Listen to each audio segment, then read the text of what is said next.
e mantendo essas competências, né, esses grandes gênios aí formados na nossa cidade, mantendo-os, retendo os talentos na cidade, para que a gente possa dali, em vez de mandar a gente para fora, trazer, manter os nossos aqui, fazendo o dever de casa com muita maestria.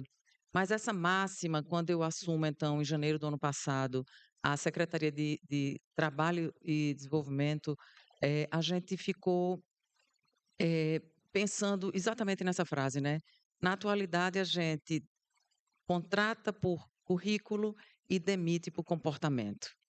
A gente fez ali em meados do ano passado, na secretaria, nós contratamos uma consultoria para entender quais são os pilares básicos dessa nova temporada de empregos que se apresentam.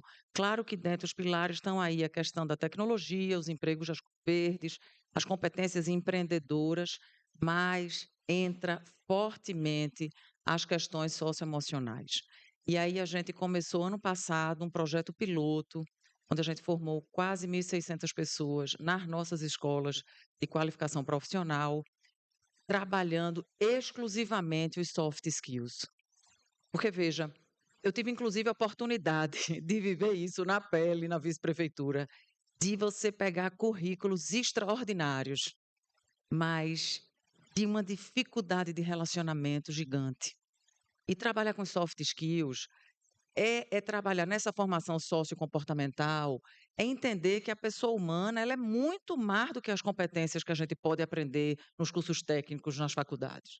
A gente tem emoção aqui dentro, né, cada um aqui é dotado de talentos que muitas vezes são involucrados, fechados, para que se siga determinada coisa. Eu acho que alguém aqui falou, adorei as palestras anteriores, as mesas anteriores, foi super interessante, quando trazia a questão do recorte, da socioprodutivo, de que: "Caramba, será que é isso que eu quero fazer mesmo? Ou me disseram que eu tinha que fazer isso e por isso eu vou", né. Então e para nós mulheres especialmente, porque os homens podiam tudo, né, podem tudo, ser o que quiserem, a gente não.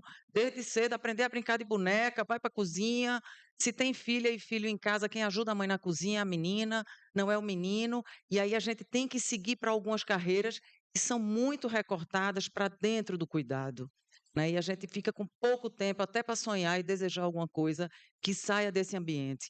Então, trabalhar com essas competências emocionais é também despertar no humano o desejo do que efetivamente eu quero fazer.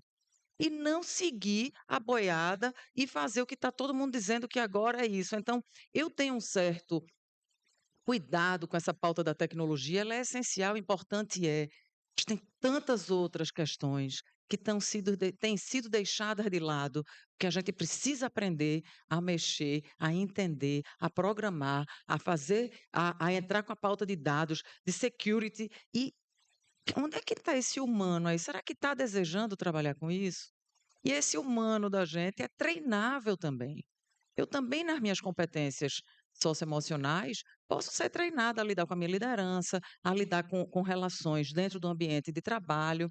E isso é muito rico que a gente possa enxergar, especialmente na era do ápice da tecnologia, né? Diz que em terra de computação, de tecnologia, quem tem coração é rei, é rainha. Então, que a gente possa aqui estar sempre nessa conexão da alma, do coração, do que efetivamente vibra na gente. A gente não é robô, minha gente, tá tudo aqui dentro. Estão até tentando robotizar a gente, mas não dá.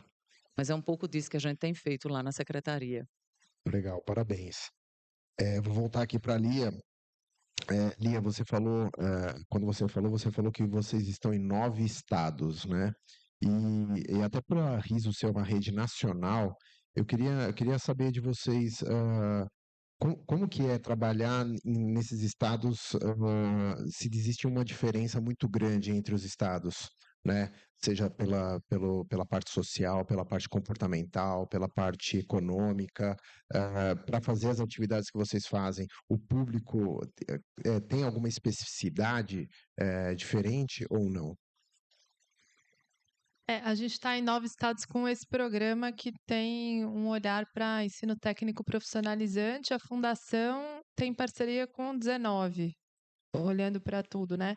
E muito do nosso trabalho, assim, orientado para a questão do desenvolvimento de competências digitais, tanto de professores quanto de estudantes, e no recorte aqui de EPT com 9 estados, para que a gente possa trabalhar muito mais profundamente com o tema, também olhando para professores, que é um enorme desafio, mas principalmente para olhar para como é que esses jovens se preparam para esse mercado de trabalho.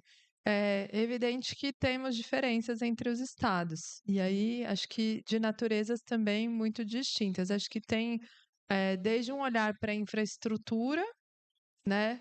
Não é verdade que porque uma determinada Secretaria de Desenvolvimento ou de Educação elege, por exemplo, cursos de desenvolvimento de sistemas, por exemplo, que é na área de tecnologia que é bastante recorrente, e uma secretaria vai ter uma condição num determinado estado igual à da outra. E aqui a gente está falando desde infraestrutura escolar, de internet, computadores, softwares, até capacidade de contratação mesmo de professores, né? Muitos professores dessa área vêm de carreiras técnicas, não necessariamente com a questão pedagógica garantida. Então, são profissionais, muitas vezes, da área de tecnologia, que vão também dar aula nos cursos técnicos, e aí a Fundação trabalha muito nesse desenvolvimento pedagógico, né? Porque não é porque eu sei programar que eu sei ensinar a programar, por exemplo, só para dar um exemplo. Então, a gente tem um olhar muito grande para isso. Então, infraestrutura, questão dos professores, e tem uma questão também que é a desigualdade com relação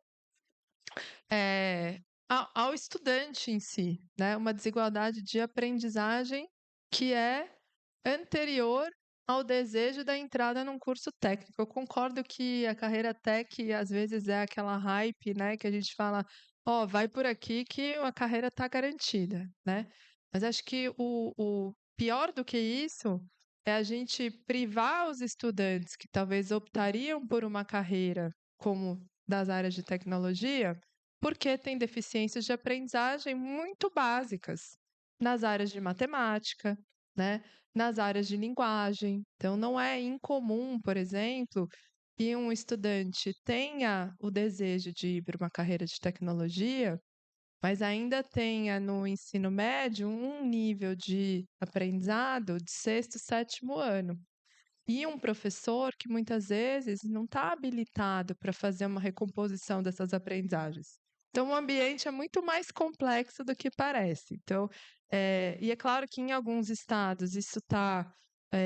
E eu estou tomando cuidado de não dar os exemplos aqui dos estados, porque eu acho que esse não é o mérito que a gente precisa entrar. Mas é claro que a gente tem estados muito mais avançados, tanto na questão de aprendizagem quanto de infraestrutura, e outros que são menos. Então, essa é uma natureza mais do mundo da educação.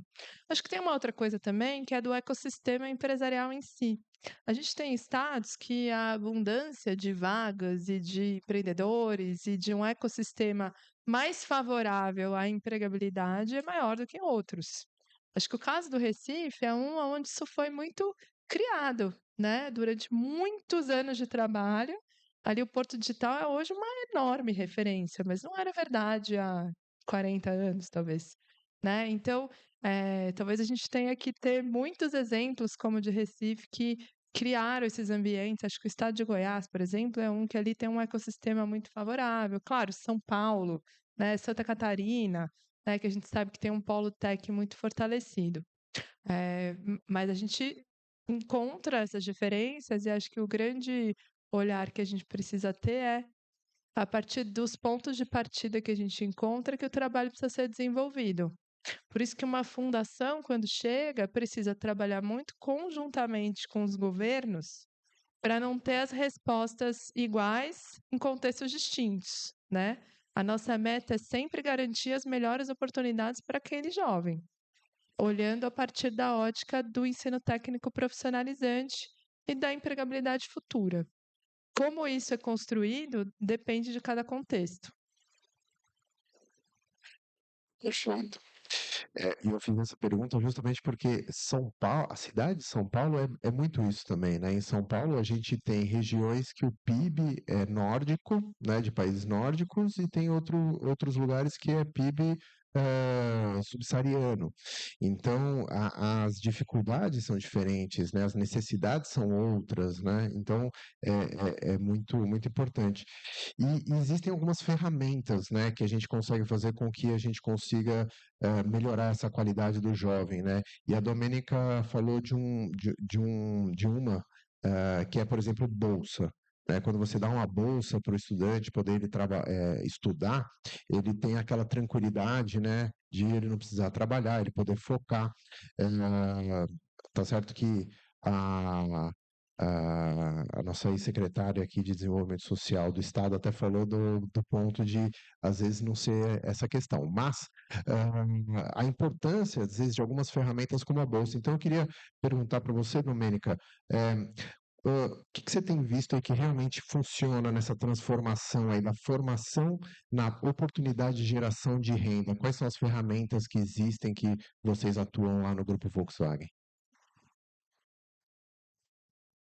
Bom, na fundação, a gente fez todo um estudo, né, todo um olhar para o território antes da gente desenvolver os projetos, inclusive o desenho do nosso projeto Start Code, que é a nossa trilha de empregabilidade na área de tecnologia, foi desenhado junto com a Aline Cardoso e a equipe. Então, houve todo um olhar para o território, de entender as demandas e necessidades daquele território, porque, como foi dito, cada território tem a sua especificidade, então não é a mesma solução que você vai aplicar de forma igual, precisa ter ali as suas adaptações. E dentro desses estudos, onde a gente escolheu o nosso público-alvo, então são jovens, né, de 15 até 29 anos, e tem um recorte étnico-racial e de gênero, porque a gente sabe que mulheres e mulheres negras estão mais vulneráveis. Então, os nossos projetos já têm um olhar específico para esse grupo, e dentro também desses estudos, a questão da bolsa, né, como que o apoio financeiro ajuda esse jovem a permanecer no curso. Então, foi uma das inovações que a gente trouxe do ponto de vista de apoiar durante toda a trilha. Então, eles começam com 15, 16 anos, ali num curso de informática com reforço escolar, o apoio, né, da bolsa, tem ali um curso de programação e depois, caso esse jovem queira e queira seguir, né, na trilha de tecnologia, a gente tem também a formação em ciência de dados, que é o tecnólogo. Então, ele consegue fazer todo esse ciclo. E durante todo esse ciclo, esse apoio financeiro, porque, né, dentro de todas as experiências anteriores e também fazendo um olhar para o mercado de projetos de organizações, institutos e fundações que tiveram esse apoio financeiro, a gente conseguiu manter a questão da frequência e a permanência desses jovens. Eu acho que também, de forma complementar, não só a bolsa, mas o acompanhamento psicossocial desses jovens, ele precisa ter esse olhar. E aí, paralelo, além do acompanhamento psicossocial, também a conversa com as empresas que vão receber esses jovens. Então, quando a gente trabalha no nosso projeto de match de vagas, não é só preparar esse jovem para o mercado de trabalho, para ele ali fazer, saber como fazer um currículo, saber como se portar numa entrevista de emprego, mas também conversar com essas empresas que vão receber jovens que não necessariamente têm o perfil dos jovens que elas costumam receber. Então, como que eu preparo esse gestor? Como que eu preparo essa equipe? Como que eu desenvolvo competências para que, de fato, seja uma inclusão?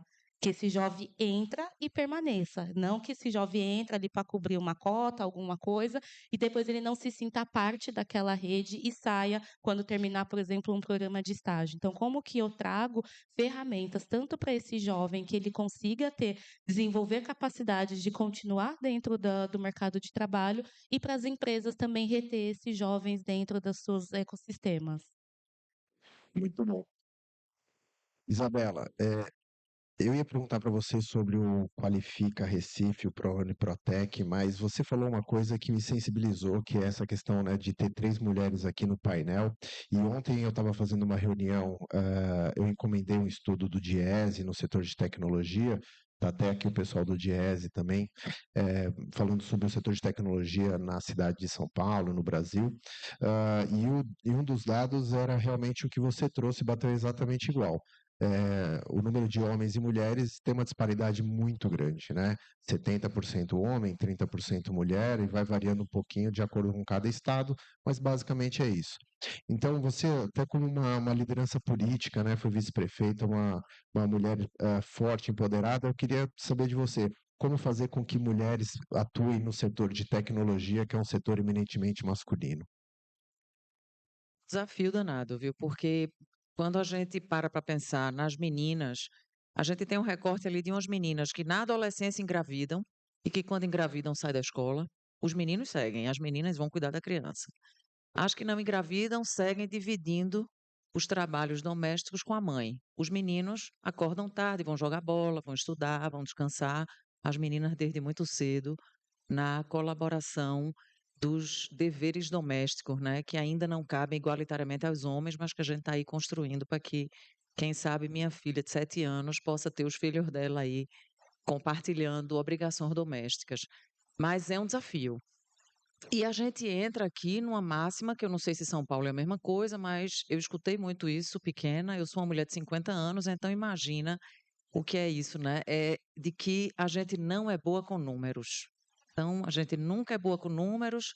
Então, se você não é boa com números, ninguém investe em você. Vai investir em quem é bom em números, que são os meninos, que tem raciocínio lógico rápido, consegue atuar nas áreas de exatas muito melhor. Então, o foco a gente precisa mexer na pauta da educação. Adorei escutando aqui as meninas falando, né, de que como se precisa dar essa base, muitas vezes, voltar para esse ensino fundamental, para o ensino médio, para trazer esse reforço de base, porque veja o que acontece na grande maioria das vezes é que por eu não me sentir capaz, eu nem ouso me colocar para disputar uma vaga.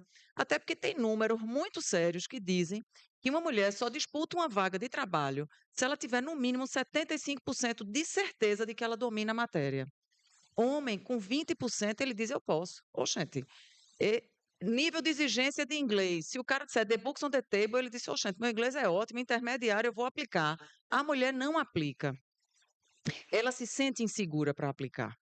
E isso é uma coisa que a gente precisa mexer nessa estrutura emocional dessas meninas, para dizer que efetivamente, com as competências que nos cabe, que são diferentes muitas vezes das competências do masculino, nós podemos ousar sim. O que nós temos feito ali na secretaria, porque a minha secretaria também, ó, como eu sou possessiva, né? A secretaria da qual eu estou secretária, porque eu não sou, eu estou, ela é uma secretaria que trabalha, que atua na área do trabalho e da qualificação profissional.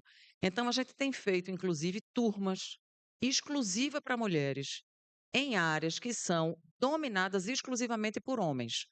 Porque o que a gente foi percebendo nesse 1 ano e 5 meses é que nas turmas mistas, onde geralmente as mulheres são minorias, nessas áreas específicas para os homens, elas se encabulam, não sei se vocês entendem isso aqui, porque tem nossas gírias, né? Brasil é Brasil, né? Mas elas se constrangem e elas desistem no meio dos cursos, das formações. Elas sequer perguntam dúvida ao professor, à professora. Então, vai ficando uma formação muito tímida para as mulheres. E a gente tem feito turmas na qualificação, inclusive com o projeto agora que eu estou aqui na torcida, que no segundo semestre a gente consiga lançar lá em Recife. Quando eu lançar, eu jogo aí na Riso para a gente rir bem muito e torcer que dê certo, mas eu não posso antecipar muita coisa ainda. A gente tem feito, de fato, investido em formações exclusivas para as mulheres, entendendo. No governo, o governo, estadualmente, a gente tem um programa da Universidade Federal que chama Jovens Cientistas. É um programa lindo que a Universidade Federal de Pernambuco atua num laboratório com meninas, estudantes das áreas das matemáticas, né, das áreas de exatas e ciências. Elas atuam monitorando meninas no ensino médio. Então, elas acompanham essas meninas no ensino médio, elas dão aula de reforço, elas acompanham, inclusive, quando elas passam no vestibular, os primeiros anos da faculdade, porque nas áreas das exatas, as mulheres tendem a abandonar os cursos das engenharias. Dificilmente as mulheres conseguem concluir, porque são as dificuldades, além do dia a dia, da função doméstica, do cuidado, tem as dificuldades de estar numa sala majoritariamente ocupada por homens, num ambiente que é muito mais confortável. Então, o que a gente tem feito ali é chegar junto, literalmente, dessas meninas que estão fechando o ensino médio, estimulá-las a ousar e, literalmente, minha gente, dar a mão. Porque eu só cheguei aqui porque outras mulheres me deram a mão. Eu não chegaria aqui sozinha. E a gente precisa criar essa rede, sabe, de menos julgamento e mais apoio, porque senão a gente vai demorar aí cento e tantos anos para chegar num nível de igualdade. E a gente está falando aqui igualdade de contratações. Quando a gente vai falar das igualdades salariais, ferrou, né? A gente tem um grande déficit aí para acompanhar. Então, acho que cabe, adorei escutar as meninas falando aqui, que eu acho que cabe aos programas de formação estar atento à cota de gênero. Por que essas meninas não estão aplicando para as formações técnicas? Por que elas não estão entrando nos programas de qualificação? E por que, diante de quadros que a gente abre de empregos e de propostas de trabalho, as mulheres não estão aplicando para elas? Porque a gente precisa chegar nessa ponta para poder dizer, venha, e é literalmente o que a Domênica disse, sabe? Tem que preparar a equipe para o diverso. Porque com o igual a gente já sabe lidar, nada incomoda.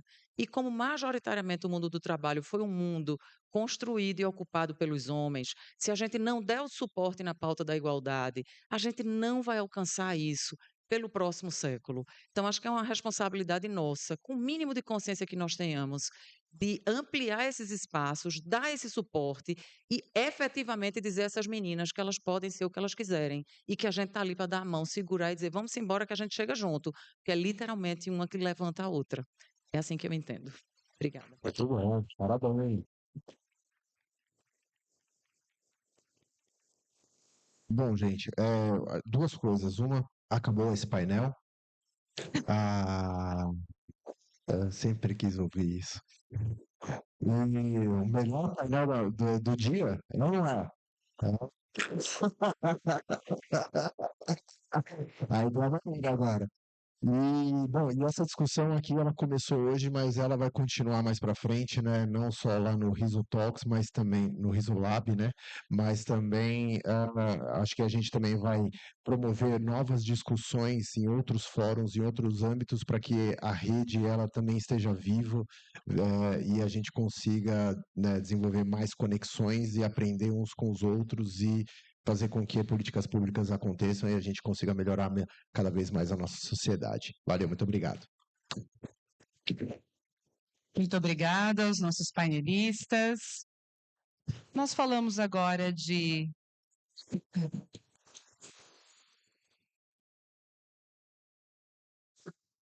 tem que estar todo mundo junto.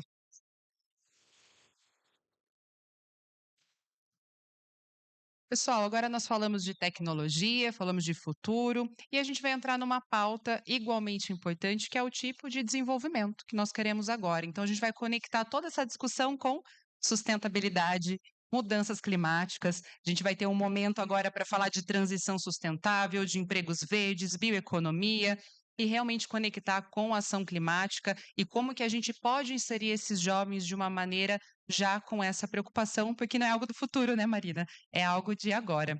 Então, gostaria, para começar essa discussão, convidar ao palco Carlos Cury. Carlos está por aí. Carlos, diretor de Inovação e Bioeconomia do Instituto de Conservação e Desenvolvimento da Amazônia, o IDESAM. Gostaria de convidar também Ricardo Voltolini. Ricardo, fundador da Ideia Sustentável e uma das principais referências brasileiras quando falamos de sustentabilidade, liderança e transformação empresarial. Seja muito bem-vindo, Ricardo, bem-vindo, Carlos. Convido também Marcela Monteiro de Barros. Ela aqui, diretora do Movimento União BR, uma iniciativa que tornou referência nacional pela capacidade de mobilizar pessoas, organizações e recursos em resposta a desafios sociais e humanitários. Seja muito bem-vinda, Marcela. E para conduzir essa conversa, convidamos Marina Bragante. Que bom te ver por aqui. Vereadora da cidade de São Paulo, advogada e uma liderança comprometida com a agenda ligada à sustentabilidade, inovação, desenvolvimento econômico e construção de políticas públicas voltadas para o futuro das cidades. Segura, Armando. Estamos chegando. Boa tarde. Queria agradecer o convite, a apresentação carinhosa e a oportunidade de estar aqui, Aline. Obrigada mesmo pelo convite. É uma honra estar com essas 3 pessoas que passam pela minha vida em diferentes momentos. Eu e o Ricardo, a gente teve a primeira conversa mais intensa hoje de manhã, então estamos aquecidos para o painel. Eu vou só, antes de começar, fazer a minha audiodescrição. Eu sou uma mulher bem alta, de 1,83 m, branca, de cabelos cacheados e grisalhos. Tô com uma calça meio vinho, um sapato preto, uma blusa branca, uma pulseira indígena de preto e branco. Uso um óculos e tô com um batom rosa escuro. E eu fiquei pensando, como é que eu começo, né? Acho que o nome é muito grande, tem muita coisa que a gente tem a possibilidade de falar aqui, sobre transição sustentável, empregos verdes, bioeconomia e ação climática, e acho que o que eu trago para essa mesa é a visão de alguém que está há 1 ano e meio em São Paulo, então numa cidade com muitos desafios e com um desafio de se entender também como referência, possibilidade de referência com empregos verdes, com bioeconomia e como ação climática, porque muitas vezes quando a gente fala sobre ação climática, a gente pensa diretamente numa floresta e não na cidade, mas é na cidade que está a maioria da população sofrendo os impactos e é também na cidade onde a gente pode encontrar soluções, incentivar soluções. Nossa, tem gente lá em cima também. Incentivar, vou olhar para vocês também um pouco. Incentivar soluções e pensar soluções que servem para este território, né? Porque também tem muita especificidade do que a gente vê nas mais de 5.000 cidades, fazendo o recorte do Brasil. E aí, quando em 2024 eu me candidatei, a pauta do desenvolvimento sustentável, do meio ambiente, ela é prioritária para mim. E várias vezes eu dividia ela entre como é que a gente pensa a adaptação de São Paulo à emergência climática, segue sendo um desafio presente na nossa cidade, mas, por outro lado, também como que a gente induz um espaço, não um espaço, um polo de inovação, de tecnologia, de criação de empregos verdes, que São Paulo tem muita possibilidade de ser, mas que eu acho que a gente ainda não conseguiu fazer esse pulo significativo, assim. Então, acho que seguimos no desafio. Eu sei que a Aline investiu muito disso na secretaria. A gente colhe vários frutos disso e no meu mandato a gente usa isso como referência, mas a gente ainda pode fazer muito mais. E como cidade, acho que a gente precisa ter isso como referência, porque isso impacta significativamente a vida de muita gente. Me pediram para incentivar a utilização do QR Code. Faz sentido isso para todo mundo? Então, segue aqui o meu incentivo para que todos nós usemos o QR Code. Eu vou começar com uma pergunta para todo mundo e depois a gente faz uma pergunta para cada um, pode ser? Pensando, então, na temática dessa mesa de transição sustentável, empregos verdes, bioeconomia e ação climática, que forma que vocês e as organizações que vocês representam nesse âmbito têm enxergado os desafios e a contribuição também da organização de vocês? Podemos começar assim, Ricardo, Marcela, Carlos, que daí a gente vai numa ordem e depois a gente volta assim? Você fica sempre no meio, você gostou, né? É bom não começar nem ser a última. Então tá bom. Ó, a gente tem mais ou menos 4 minutos, não sei se o tempo vai aparecer lá, mas eu vou coordenar para a gente não se perder, pode ser? Ok. Então, boa tarde a todos e todas. Uma alegria estar aqui. Obrigado pelo convite, Aline. Muito feliz de estar aqui. Eu represento um movimento chamado Marcas que se Importam, que foi criado com o objetivo de reunir empresas e organizações que estão promovendo algum tipo de transformação. O Se Importa aqui é muito específico, é trazer para dentro de si a preocupação com o outro e com o mundo. Então, um dos critérios que nós utilizamos para escolher ou selecionar as histórias que são expostas no Marcas é a capacidade destas empresas e organizações de gerarem o que a gente chama de empregos verdes. Vou começar com a primeira definição, só para a gente ficar todo mundo no mesmo capítulo. Emprego verde há vários conceitos e ideias, a mais praticada recentemente é um conjunto de posições e de atividades ou empresas, negócios, que servem como solução para os grandes desafios contemporâneos do meio ambiente e da sociedade. E tem que ter alguns componentes, como equidade social, é um componente importante, e agora, mais recentemente, mudanças do clima e justiça climática, que é um conceito conectado com mudanças do clima. Então, neste